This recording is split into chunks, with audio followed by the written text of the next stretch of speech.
Channel 7. Channel 7. Hello, Channel 7. We love you. Thank you. Guy Pearce, you have had a career spanning more than 25 years. And even though it started in Australia, you have had such enormous success in Hollywood. And yet you have been prolific in supporting Australian film and television and doing so many great productions there. Why has that been so important to you?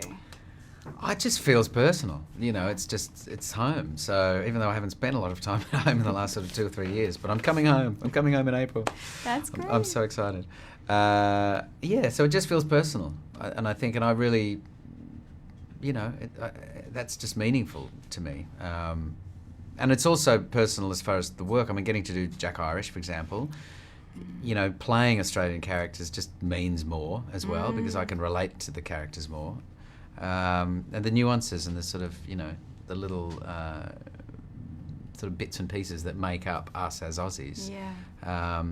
I just never want to let go of that, That's so true. I was telling someone I was interviewing and they said, he's Australian, he's so good at accents. I'm like, yes, he's an actor.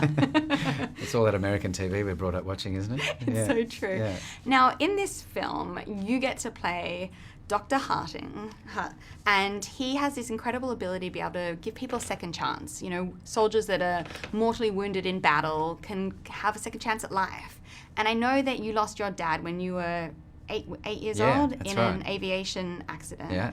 And I was wondering, was there a part of you that kind of connected and thought, imagine if someone could have, brought my dad back? Well, funnily enough, when I was younger, there was a period when I was younger after Dad had died. I don't know when it was, if I was 10 or I was 12 or 14 or whatever, where I used to think, surely there's, why do we have to die? Surely he can be brought back to life, And I sort of got stuck on that for quite some time, And obviously I eventually let that go when I realised that wasn't actually possible. But maybe now, in Bloodshot universe, he can be brought back. Isn't that amazing? As a 80-year-old man.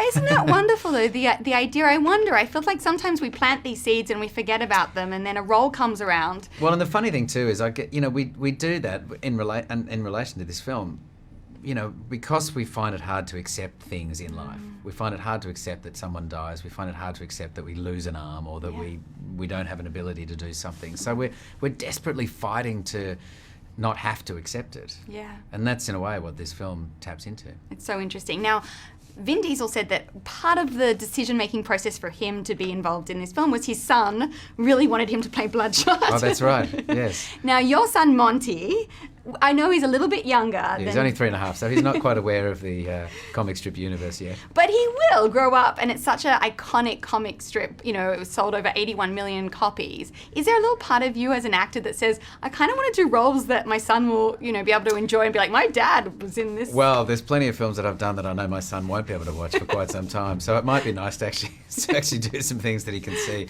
while I'm still alive, at least. And I'm, Vin's son's a little bit older than mine, so we'll see what Monty comes up with. Now, when you were younger, you said that, Parenthood wasn't something that you felt you had to do, and you kind of came to it a little bit later. I know some of your friends have teenage or, 25-year-old children. Yeah, totally. They're all saying to me, suck it up, princess. Good luck. Thanks. You think it's hard now. Yeah. What do you think, being a dad and maybe coming to it a little bit later, what do you think that's kind of brought to you in terms of your experience of it? Well, I would just hope that my sense of patience and maturity now, at least, is a decent quality. My knees are struggling. I've not spent so much time. I've spent more time crawling around on the floor in the last 3.5 years than I have my entire life, and it's not my favourite place to be. So my knees are being tested and my hips. But I do think being an older dad, at least, and being more patient is definitely because I've not been very good at being patient in my life. So that's a good quality to bring to being an older father. I am nervous, though, that when Monty's 15, I'll be 65, so trying to kick the footy around in the backyard. So it's all about maintaining flexibility and fitness. You're going to have to reconstruct. You have to bring into your character's ability and get a prosthetic knee or something. Totally, I can do that. I'll get a Bloodshot knee. Well, congratulations. I love it. Visually, it's so spectacular. Was it fun to film such a big budget film? Yeah, it was a lot of fun. And the cast were great. Vin was fantastic. It was so nice to work on. And it was actually cool being in Cape Town because I kind of felt like I was in Australia as well. I was there in the Southern Hemisphere, although I was on the same time zone as Holland, so that was very weird. but I was close to home. Close enough. Everything. People like New Zealand, Australia, South Africa will take it. Yeah, you know? that's right. That's how remote we Whatever are. I can get. Anyway, Congratulations. I'll say hi to Australia while I'm here. Yeah, well, we can't wait. And we can't wait for you to come back down in, you said April? Yeah, I'll come in April and we'll do the final season of Jack Irish, and then I'm going to direct Poor Boy, which is a film we're going to make in July, August. Good on you. Fantastic. Thank you. Pleasure.